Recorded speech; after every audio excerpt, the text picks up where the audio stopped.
నమస్కారం అండి. డాక్టర్ మోవా శ్రీనివాస్ మాట్లాడుతున్నాను. నేను కార్డియాలజిస్ట్‌ని. కొలెస్ట్రాల్ పరీక్ష అంటే మీకు అందరికీ తెలిసిందే. ఒక 15 ఏళ్ల క్రితం వరకు కొలెస్ట్రాల్ పరీక్ష అని చేసేవాళ్ళు. అంటే టోటల్ కొలెస్ట్రాల్ అనేటటువంటి పరీక్ష చేసేవారు. తర్వాత దీంట్లో మంచి, చెడు, ఆ చెడు కొలెస్ట్రాల్‌లో 2 రకాలు ఇట్లా మనకి చాలా వరకు సైన్స్ పెరగడంతోటి కనీసం లాస్ట్ 10-15 ఏళ్లుగా ఫాస్టింగ్ లిపిడ్ ప్రొఫైల్ అంటూ చేయడం అంటూ జరుగుతోంది. ఇది కూడా మీకు అందరికీ తెలిసిందే. నా వీడియోలు చూసే వాళ్ళందరికీ కూడా ఇది మనం చాలా ఎక్కువ సార్లు చెప్తూ ఉండడం జరుగుతోంది. సో ఈ ఫాస్టింగ్ లిపిడ్ ప్రొఫైల్ అంటూ చేసిన తర్వాత దాంట్లో మంచి కొలెస్ట్రాల్ అని ఉంటుంది, చెడు కొలెస్ట్రాల్ ఉంటుంది. చెడు కొలెస్ట్రాల్లో బాగా చెడ్డది, అంత చెడ్డది కాదు, ఇట్లాగ 3 సబ్ డివిజన్స్ ఉన్నాయి. మంచి కొలెస్ట్రాల్ అంటే ఏమిటి? హెచ్డిఎల్. హెచ్డిఎల్ అంటే హెచ్తో స్టార్ట్ అవుతుంది, అది హైగా ఉండాలి. సో హెచ్డిఎల్ అనేది మనకి కాపాడేటటువంటి మంచి కొలెస్ట్రాల్. మంచి కొలెస్ట్రాల్ అంటే ఏమిటి? మనకు ఏం కాపాడుతుంది? చెడు కొలెస్ట్రాల్ని ఇదే తగ్గించడం ద్వారా మనని కాపాడుతుంది. సో ఇది దేన్ని తగ్గిస్తుంది? ఎల్డిఎల్ అనేటటువంటి చెడు కొలెస్ట్రాల్ని, అలాగే ట్రైగ్లిసరైడ్స్ అనేటటువంటి ఇంకొక చెడు కొలెస్ట్రాల్ని. సో ఈ ట్రైగ్లిసరైడ్స్ నుంచి ఎల్డిఎల్ వస్తుంది. సో ట్రైగ్లిసరైడ్స్, ఎల్డిఎల్ ఈ 2 బ్యాడ్ కొలెస్ట్రాల్. ఇది మీ అందరికీ చిరపరిచితమైనటువంటి నాలెడ్జ్, దీనిలో కొత్తదనం కూడా ఏం లేదు. సో ఈ సబ్ డివిజన్ అంతా చెడు కొలెస్ట్రాల్ అంటున్నాం చూసారా, ఎల్డిఎల్, ట్రైగ్లిసరైడ్స్. దీన్ని హెచ్డిఎల్తో కలిపి ఒక మాట ఉంది, దాన్ని ఏమంటారు? ఎథిరోజెనిక్ లిపిడ్ ప్రొఫైల్ అంటారు. మీరు ఒక 30 ఏళ్ల యువకుడికి భారతదేశంలో ఎవరన్నా సరే మీరు తీసుకున్నట్లయితే వాళ్ళకి టిపికల్ 30-35 ఏళ్ల వాళ్ళు, ఇప్పుడు యుక్త వయస్కులు అంటాం కదా. సో యుక్త వయస్కులు అనుకోండి, 30 ఏళ్ళ వాళ్ళందరూ కూడా కొంచెం లావుగా ఉంటారు, చిన్న పొట్ట ఉంటుంది వాళ్ళకి, షుగర్ బీపీలు ఉండవు వాళ్ళు. ఇది వాళ్ళ ఫిజికల్ స్ట్రక్చర్ చూసుకున్నప్పుడు వీళ్ళందరికీ కూడా మీరు కొలెస్ట్రాల్ ఫాస్టింగ్ లిపిడ్ ప్రొఫైల్ చేసినట్లయితే కనుక అందరిలో కూడా ఒక టిపికల్ ప్రొఫైల్ ఉంది భారతదేశంలో ఉన్నటువంటి మన సౌత్ ఏషియన్స్ అందరికీ. సో భారతీయులకు ఎలాగుంటుంది? అందరికీ కూడా ట్రైగ్లిసరైడ్స్ ఎక్కువగా ఉంటుంది, అందరికీ కూడా హెచ్డిఎల్ ప్రొటెక్టివ్ కొలెస్ట్రాల్ తక్కువ ఉంటుంది. సో ఈ 2 కాంబినేషన్ వల్ల, హై ట్రైగ్లిసరైడ్స్, లో హెచ్డిఎల్ వల్ల ఎల్డిఎల్ అనేటటువంటి bad cholesterol, small dense LDL అంటే మామూలు ఎల్డిఎల్ కాదు, అది ఇంకా సన్నగా ఉంటుంది, చిన్నగా ఉంటుంది, గట్టిగా ఉంటుంది. సో రక్తనాళం పొరల్లోకి దూరేసేయగలదు. సో హై ట్రైగ్లిసరైడ్స్, లో హెచ్డిఎల్ వల్ల ఈ బ్యాడ్ కొలెస్ట్రాల్ అనేది, ఎల్డిఎల్ అనేది ఎక్కువగా ఉంటుంది. ఈ 3 కలిపి ఎథిరోజెనిక్ లిపిడ్ ప్రొఫైల్ అంటారు. అంటే ఏమిటి? మంచి కొలెస్ట్రాల్ తక్కువ ఉంటుంది, చెడు కొలెస్ట్రాల్ ఎక్కువ ఉంటుంది. ఇది భారతదేశంలో ముఖ్యంగా హై ట్రైగ్లిసరైడ్స్, లో హెచ్డిఎల్ అనేది భారతదేశంలో సర్వసాధారణంగా అందరికీ ఉండేటటువంటి లిపిడ్ ప్రొఫైల్. ఇది ముందు ట్రైగ్లిసరైడ్స్తో మొదలైనటువంటి ఈ మెటబాలిక్ డిఫెక్ట్, అంటే మన శరీరంలో ఉన్నటువంటి ఈ ఒక రకమైనటువంటి చెడు ఏదైతే ఉందో అది ట్రైగ్లిసరైడ్స్తో మొదలవుతుంది. అది 30 ఏళ్లకి వీళ్ళు తినే తిండి వల్ల, ఎక్సర్సైజ్ లేమి వల్ల ఈ ట్రైగ్లిసరైడ్స్తో మొదలైంది. మెల్లమెల్లగా పోగా ఈ ట్రైగ్లిసరైడ్స్ నుంచి ఎల్డిఎల్ ఫార్మ్ అవుతుంది. మంచి కొలెస్ట్రాల్ ఎలాగో తక్కువగానే ఉంటుంది. సో ఇది ఒక 45-50 ఏళ్ళకి వచ్చేసరికి బ్లాక్గా పరిణామం చెందుతుంది. దీన్ని ఎథిరోజెనిక్ లిపిడ్ ప్రొఫైల్ అంటే, ఏ లిపిడ్ ప్రొఫైల్ నుంచి అయితే బ్లాక్స్ వస్తాయో దీన్ని ఎథిరోజెనిక్ లిపిడ్ ప్రొఫైల్ అని ఒక నామకరణం చేసి దీన్ని చూసుకోండి. ఎస్పెషల్లీ భారతదేశంలో ఎస్పెషల్లీ సౌత్ ఇండియాలో ఇది సర్వసాధారణంగా ఉండేటటువంటి ప్రాబ్లం. దీన్ని చూసుకోండి అని చెప్పేసి WHO నుంచి మన హెల్త్ అథారిటీస్ అందరికీ చెప్పడం జరుగుతుంది. దీనికి ఎట్లా ట్రీట్ చేయాలనేటటువంటిది ఇప్పుడు ప్రస్తుత అంశం మనం మాట్లాడుకోబోయేది. దీన్ని ట్రీట్ చేయడానికి ఆఫ్కోర్స్ మందులు ఎలాగో ఉంటాయి ప్రతిదానికి. 30 ఏళ్ళ వాళ్ళు ఎవరన్నా వచ్చినట్లయితే, అంటే ఫస్ట్ టైం ఎవరికైతే ఈ ప్రాబ్లం డిటెక్ట్ చేస్తామో వాళ్ళకి కనీసం 2 నెలల పాటు డైట్ అండ్ ఎక్సర్సైజ్ తీసుకోండి, దాని తర్వాత మందులు చూడొచ్చు, డైట్ అండ్ ఎక్సర్సైజే తీసుకోండి అని చెప్తాం. సో ఎక్సర్సైజ్ ఏం చేయాలో మనం చాలాసార్లు డిస్కస్. మనం ప్రధానంగా ఏ అంశం గురించి మాట్లాడుతున్నామంటే, మనం తిండిలో ఏ మార్పులు చేస్తే ఈ మంచి కొలెస్ట్రాల్ పెరుగుతుంది, ట్రైగ్లిసరైడ్స్ తగ్గుతాయి అన్నటువంటి అంశం గురించి మాట్లాడదాం. సో ఫస్ట్ కార్బోహైడ్రేట్ తగ్గించండి, ఇది కూడా మనం చెప్పుకుంటూ వచ్చాం.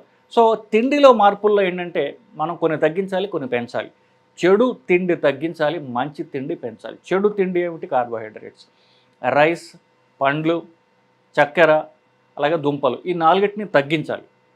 రైస్, దుంపలు, చక్కెర లేదా బెల్లము, పండ్లు లేదా తేనె. సో మళ్ళీ రైస్, అన్ని రకాల రైసు, పండ్లు లేదా తేనె, చక్కెర లేదా బెల్లము, 4వది దుంపలు. ఈ 4టిని కార్బోహైడ్రేట్స్ అంటాం.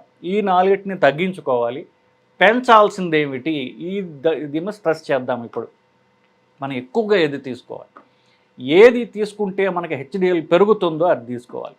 సో ఇక్కడ మనం చిన్న స్టోరీ చెప్తాను మీకు. ఒక 4 ఏళ్ల క్రితం మామూలుగా ఓపీ చూస్తుండగా ఒక 46 ఏళ్ల లేడీ ఒక ఆవిడని నేను చూడటం జరిగింది. ఆవిడ మామూలుగా రొటీన్గా పరీక్షలు చేసుకుంటూ రొటీన్ పరీక్షలు చూపించడానికి రాగా నేను చూసినప్పుడు ఆవిడ లిపిడ్ ప్రొఫైల్లో ఈ హెచ్డిఎల్ అనేటటువంటి మంచి కొలెస్ట్రాల్ ఏదైతే ఉందో మన అందరికీ చూసుకుంటే అది ఎంత ఉండాలి, మగవాళ్ళకి 40 నుండి 60 ఉండాలి, ఆడవాళ్ళకి 30 నుంచి 80 దాకా ఉండాలి. ఆడవాళ్ళకి ప్రొటెక్షన్ ఎక్కువ ఉంటుంది కాబట్టి. సో ఇలా ఇప్పుడు ఆవిడ లేడీ, సో 80 దాకా యూజువల్గా చూస్తూ ఉంటాం కదా. ఈవిడికి మంచి కొలెస్ట్రాల్ అటువంటి హెచ్డిఎల్ 110 ఉన్నది. అలాగే బ్యాడ్ కొలెస్ట్రాల్ ట్రైగ్లిసరైడ్స్ సూదిగా 40 ఉన్నది.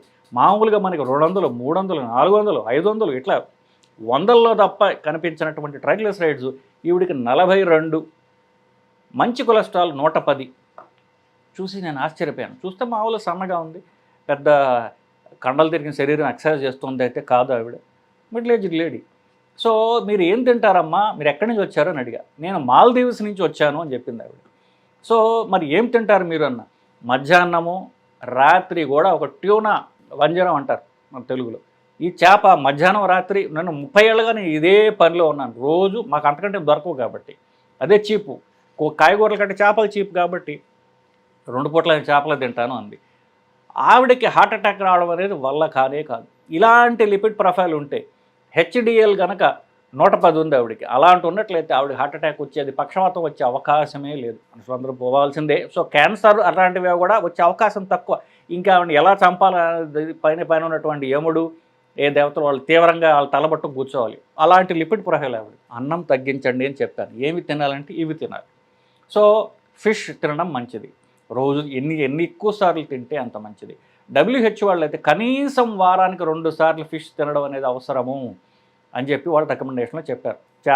చేపలు 2 సార్లు కంటే ఎక్కువ తింటే ఎన్నిసార్లు తింటే అంత మంచిది. ఈ మాట అంటే చాలామందికి నొచ్చుకోవచ్చు.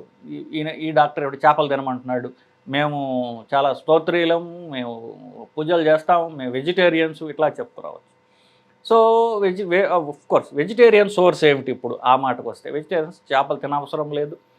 చేప లివర్ ఆయిల్ ఉంటుంది, fish liver oil, card liver oil అంటారు. సో అది క్యాప్సూల్స్ లాగా వస్తుంది. అది 2 క్యాప్సూల్స్ రోజుకి మీరు తీసుకోవచ్చు. నిజానికి ఈ చేపను ఇప్పుడు ఈ మంచి కొలెస్ట్రాల్ అయినటువంటి హెచ్డిఎల్ చూసారా, అది నిజానికి ప్లాంట్స్ నుంచే వస్తుంది. కానీ చేపలు అవి సముద్రంలో ఉన్నటువంటి మొక్కలు. సో ఈ చేపలు సముద్రంలో ఉన్నటువంటి మొక్కల్ని తినడం ద్వారా ఆ మొక్కల్లో ఉన్నటువంటి ఈ మంచి పదార్థాలు ఒమేగా 3 ఫ్యాటీ యాసిడ్స్, ఇవి సముద్రంలో ఉన్న చిన్న చిన్న మొక్కల్లో ఉంటాయి. ఆ మొక్కలు ఇవి తింటాయి కాబట్టి ఆ చేపల్లో పేరుకుపోతుంది. అది ఆయిల్ రూపంలో చేపలు ఉంటుంది, ఆయిలీ ఫిష్ అన్నమాట. ఏ చేపల్లో అయితే ఎక్కువ ఆయిల్ ఉంటుందో వాటిల్లో ఈ ఒమేగా 3 ఫ్యాటీ యాసిడ్స్ ఎక్కువ ఉంటాయి. అది అవసరమైంది. సో ఈ ఆయిల్ చేప తింటే వస్తుంది. ఆ ఆయిల్ ఎక్స్ట్రాక్ట్ చేసి క్యాప్సూల్స్ రూపంలో ఇస్తున్నారు, అదేనా తినచ్చు.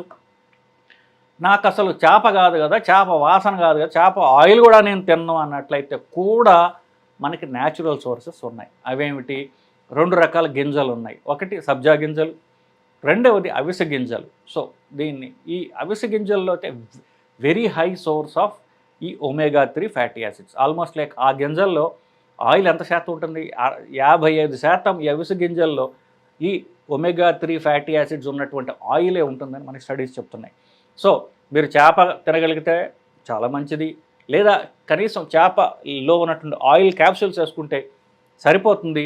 ఈ 2 కూడా మీకు తినడానికి అభ్యంతరం ఉన్నట్లయితే కనుక రోజు ఒక గుప్పెడు అవిసె గింజలు లేదా సబ్జా గింజలు, బెస్ట్ అయితే అవిసె గింజలు, ఇవి తినడం ద్వారా మంచి కొలెస్ట్రాల్ అనేది పెరుగుతుంది. చెడు మానవలసినవి ఆల్రెడీ మీకు చెప్పడం జరిగింది. సో ఫైనల్లీ టూకీగా చెప్పాలంటే మన కొలెస్ట్రాల్ కొలెస్ట్రాల్ వల్ల బ్లాక్స్ వస్తాయో అది ఎథెరోజెనిక్ లిపిడ్ ప్రొఫైల్.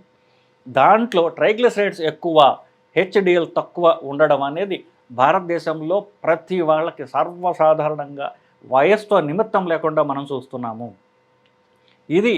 దీని వలన చెడు కొలెస్ట్రాల్ పెరుగుతుంది, స్మాల్ డెన్స్ ఎల్డిఎల్ అనేది పెరుగుతుంది. కాబట్టి ట్రైగ్లిసరైడ్స్ తగ్గించుకునే మార్గం ఏంటి, రైస్ తగ్గించడం, కార్బోహైడ్రేట్స్ తగ్గించడం. మంచి కొలెస్ట్రాల్ పెంచుకునే మార్గం ఏమిటి, చేపలు తినడం, చేప ఆయిల్ క్యాప్సూల్స్ తినడం. లేదా అవిసె గింజలు, సబ్జా గింజలు ప్రతిరోజు తినడం ద్వారా ఈ మెటబాలిక్ డిఫెక్ట్ని మీరు కరెక్ట్ చేసుకోవచ్చు. తిండితో ఒక్కటానితోనే ఈ పని పూర్తిగా జరగదు. మీరు తిండిలో మార్పులు చేసుకోవాలి, ఎక్సర్సైజ్ కూడా చేయాలి.